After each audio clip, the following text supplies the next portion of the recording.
The master shouted. "As you can see, there are no straps. The hand is completely affixed." He grabbed the hand and lifted her in the air by it, then shook her, yanking it from side to side, displaying how firmly it was attached. She grunted in pain as she was wrenched about. He shouted, "But this is merely the beginning." He let go, dropping her to the stage in a heap. A soft cry escaped the muffled hood. Master Guller reached into his tool belt and produced a small rod with several tuning forks sticking out of it, like fingers of a hand, all extended in the same direction. He looked back to see her still on the floor, frowned, then commanded, "Stand!" She struggled to her feet. He struck 3 of the forks in rapid succession, producing a strange harmonic. For a moment there was only the eerie hum, then a series of clicks sounded from within the metal hand. The girl shuddered, then her fingers on the metal hand flexed. The entire audience gasped as one. Whispers filled the theater. Then applause roared to life from the masters and students. Once they quieted, Master Guller said to her, "Number 32, demonstrate." The girl closed the metal fingers into a fist, then opened the fingers out as far as they would go. She touched each finger to her thumb, then twisted the hand around the mechanical wrist. Master Guller called for number 31. The large man reached down to a lower shelf in the cart and grasped an adjudicator's dark metal sword, paused, then drew it out in a wide flourish. The masters in the first row mumbled nervously, shifting in their seats. Norm squirmed. He whispered, "Impossible!" Ebberis's gaze stayed fixed on the stage.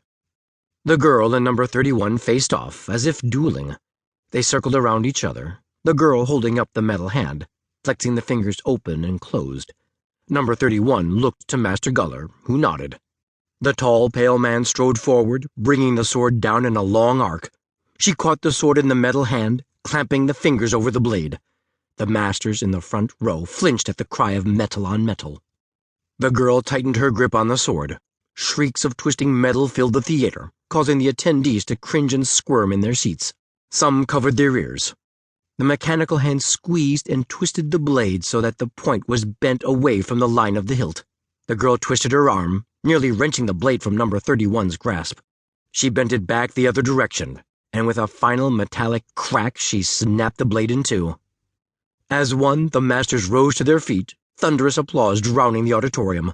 The students also stood and clapped, followed at last by the assistants. Master Guller walked around the stage, hands raised in the air, black teeth bared in a great smile. After several long moments of applause, he shouted, "Alas, there is more work to be done. I wish to perfect the dexterity of the hand to completely replicate 100% functionality." His smile grew wider as he gestured toward the girl. "I can easily produce one more prototype for the final demonstration." The girl protectively clutched her remaining flesh hand to her chest. The still-standing master's laughter flowed up the theater, but rang hollow over the assistants in the upper balcony. Master Guller turned to face her. 31, 32, if you would clean up this mess." Number 31 dropped his sword hilt onto the cart and began to push it out of the room. The burlap hooded girl did not move, still clutching the twisted blade of the sword in her metal hand, black goggles staring at Master Guller. Number 31 stopped pushing the cart, hurrying back toward her.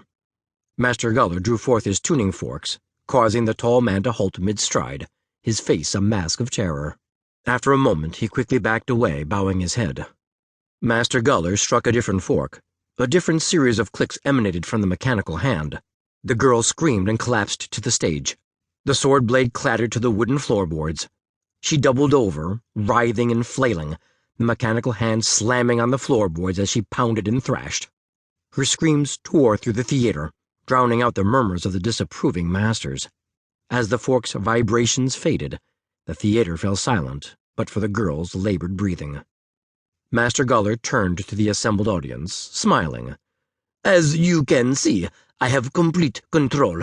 Naturally, that feature will not be necessary when we begin mass production for city adjudicator soldiers." A chuckle rippled through the masters. Master Guller bowed, prompting more applause, then bowed again, waving and backing off the stage. Number 31 knelt over the girl, gingerly lifting her and placing her on the cart. He pushed it through the back curtain and out of sight, the squeaking of the wheels drowned out by the roaring applause.